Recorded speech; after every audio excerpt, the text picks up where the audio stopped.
শ্ৰদ্ধাৰ ৰাইজ, আজিৰ এই দিনটোত মই কেইবাটাও বিন্দুৰ ওপৰত কেইটামান দিশৰ ওপৰত আপোনালোকৰ দৃষ্টি আকৰ্ষণ কৰিম।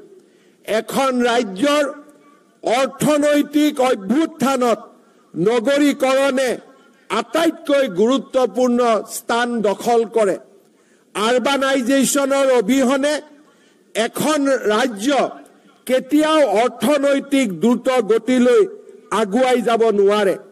গুৱাহাটীৰ পিছত ডিব্ৰুগড়, তেজপুৰ আৰু শিলচৰত আমি কেইবাটাও নতুন ব্যৱস্থা হাতত লৈ আমি দ্ৰুত নগৰীকৰণৰ দিশত এই তিনিওখন জিলাক, তিনিওখন সদৰ স্থানক আমি লৈ যোৱাৰ বাবে প্ৰচেষ্টা কৰিছো। মই ইতিমধ্যে কৈ অহাৰ দৰে ডিব্ৰুগড়ত অসম বিধানসভাৰ নতুন ভৱন নিৰ্মাণকে আদি কৰি ইনফ্ৰাষ্ট্ৰাকচাৰ ডেভেলপমেণ্টৰ জৰিয়তে আমি অহা 3টা বছৰৰ ভিতৰত ডিব্ৰুগড়ত অসমৰ দ্বিতীয় ৰাজধানী তথা মহানগৰৰ ৰূপে আমি লৈ যাব বিচাৰিছো। তেজপুৰত অসমৰ ৰাজ্যপালৰ বাবে ৰাজভৱন নিৰ্মাণ কৰি অসমৰ সাংস্কৃতিক ৰাজধানীৰ পৰিচয়েৰে আমি তেজপুৰত উদ্ভাসিত কৰিব বিচাৰিছো।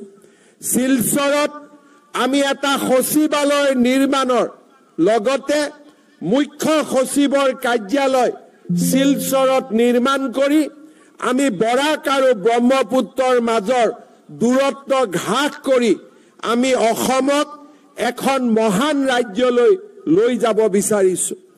ইয়াৰ উপৰিও মাজুলী যোৰহাটৰ ওপৰত দলং, নুমলীগড় আৰু গহপুৰৰ মাজত আণ্ডাৰ ৱাটাৰ টানেল, ব্ৰহ্মপুত্ৰৰ তলেদি আণ্ডাৰ ৱাটাৰ টানেল, কাজিৰঙাৰ ওপৰেদি এলিভেটেড কৰিডৰ, মৰিগাঁও আৰু দৰঙৰ মাজত নতুনকৈ ব্ৰহ্মপুত্ৰৰ ওপৰত দলং, নাৰেংগী আৰু কুৰুৱাৰ মাজত সংযোজনেৰে গুৱাহাটীৰ উত্তৰ পাৰ আৰু দক্ষিণ পাৰক সংযোজন আৰু ধুবুৰী আৰু গোৱালপাৰাৰ মাজত ফুলবাৰীৰ দলং নিৰ্মাণেৰে বাংলাদেশ, অসম, ভূটানৰ মাজত ইকনমিক কৰিডৰ নিৰ্মাণৰ দৰে আমি দূৰগামী পদক্ষেপ হাতত লৈছো।